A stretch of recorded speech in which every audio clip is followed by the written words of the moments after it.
продолжуваш да зборуваш? Тоа беше многу лошо, полошо беше и од хорор филм.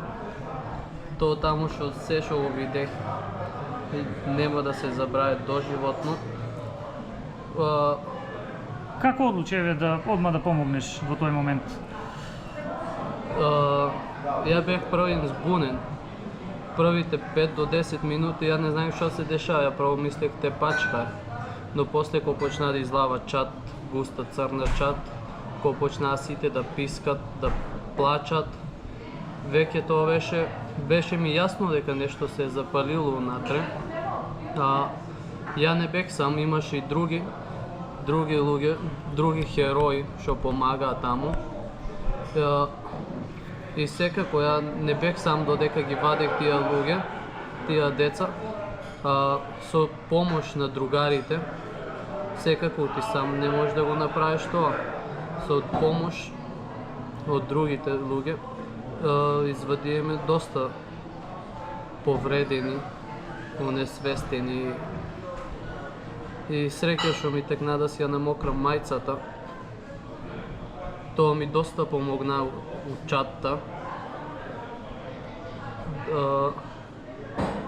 Дали искуството што го имаш од спортот со мотокрос возењето ти помогна на некој начин, ти даде дополнителна храброст во смисла и порано си бил на пожари, гасневте со мотори?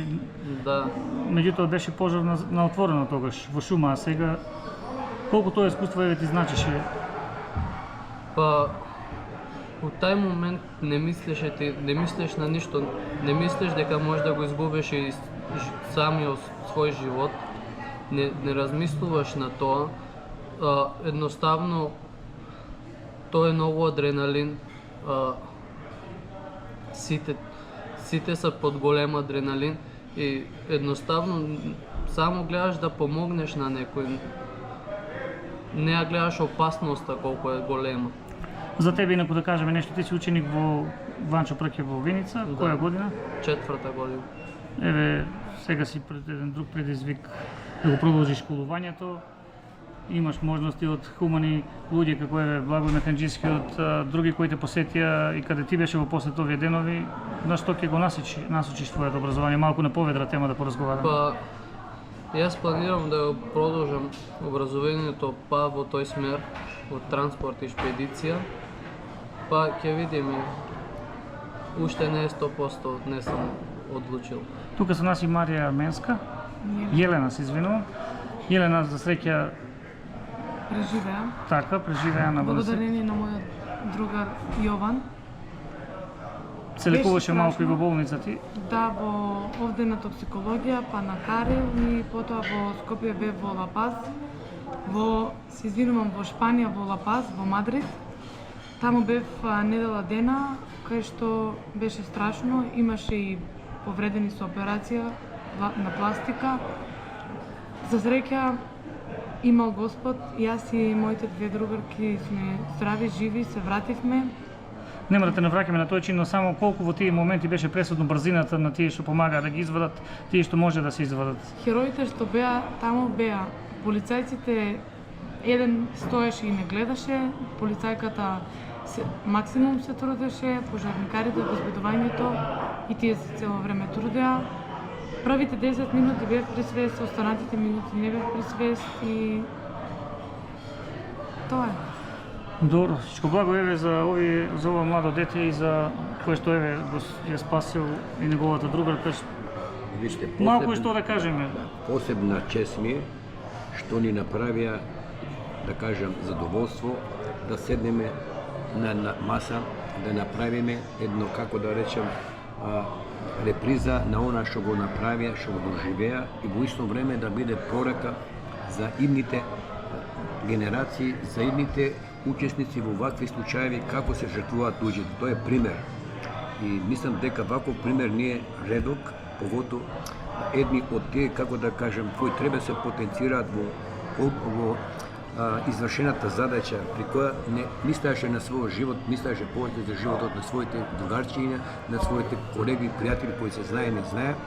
Затоа ние ги замоливме да дојдат и предвидиваме на понуда да им даваме за време за нивното школување, во Скопје на факултетот ние им обезбедуваме еден собен стан бесплатно да го користат со сите услови за сите студии. Во исто време гардеробата што ќе носат исто така ќе биде од нас. Бланко не ги ограничуваме ни со цена, не ги ограничуваме ни со количина и посебно им е тоа задоволство што ваквото нешто го предложија, го поддржа со еден збор моите внуки Ана, Клое и Рафаела. И тие сега гледат баш ко тоа порача, сакат да ги видат, да се дружат и понатаму да даваат пример. Ние Зегин се знае дека како општествена одговорна фирма не е тоа прв пат да правиме такви гестови, него тоа правиме за реклама. Тоа е на нас една, како да речем, од моје детство и од моите родители еден, како да речем, инстинкт за да се помагаат кога се луѓето во најтешко. Тоа е во самата наша, да речем, химна на Зегин, треба да рачунаме ние на Зегин кога ни е најтешко. Ево во овие моменти ние сметаме дека не само на нив им е најтешко, тешко им е на родителите, и затоа кои сам прилика да изразим сочувство на сите родители, сестри, браќа и че продолжиме понатаму нашите здравствени организации бесплатно да им даваат. Ние на никој не дозволивме досега да се фати за новчаник, се што требаше и на сите центри, и во Штип, и во Кочани, и во Виница, се дека имаше членови на фамилиите и сега после настанот ние се стоиме на располагање и сакаме секоја наша помош да сметаме, како да кажем, како прилог да не се тоа повтори и да они секој пат, како да речем,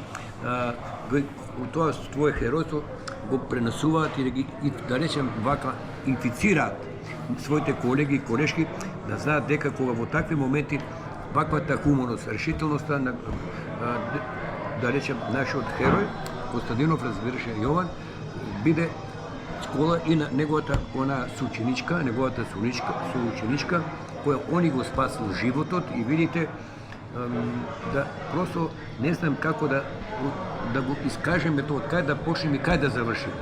Едно е важно, ние исто така ја делиме судбината на сите, само и тоа е една порака да сите што го направија во оваа земја до тоа да дојде треба да одговараат, да нема како да речем селекција, ни по име, ни презиме, ни по нација, ни по партија, најмалку па партија и политика. Овие деца покажаат дека они кога ги спасуваше децата, он не гледаше од која нација, од која вера. Он ги гледаше кои се како кажем живи во времето на настанот, бореа се за живот, кој покажуваше живот и јас вака со посебен апетит го слушам тоа и го доживувам и вака пак не сум на страната на тие што допринесува да се тоа деси. Затоа ние они има бланко расположено, рекоме стабилното прашање и лековите и студиите тоа ќе бидат од наша донација до цело време завршување на студиите. Еве, Марија, Елена сакаше да каже нешто? Огромна благодарност до директорот на Зегин, Благо Механџиски и болниците во нашата држава, благодарност до внуките на директорот, сите болници во државата, владата, што дозволија и нашите блиски да дојдат во странство. Се беше добро организирано. Останува на фамилиите да бидат цврсти, силни и тоа е. Благодарам.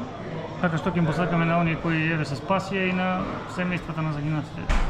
Тоа ќе изразиме сочувство до починатите, до семејствата што имаат уште повредени. Само да се држат јако и се ќе биде во ред брзо закрепнување. Јас ви благодарам за овој разговор, се надевам не ве вознемиривме, благодарам и на Чичко Благо еве за тоа што ни овозможи на некој начин да имаме можност со вас да разговараме и да посакаме вакви несреќи да не се случуваат. Дека тие како што беа храбри, сега ќе бидат храбри на факултетот.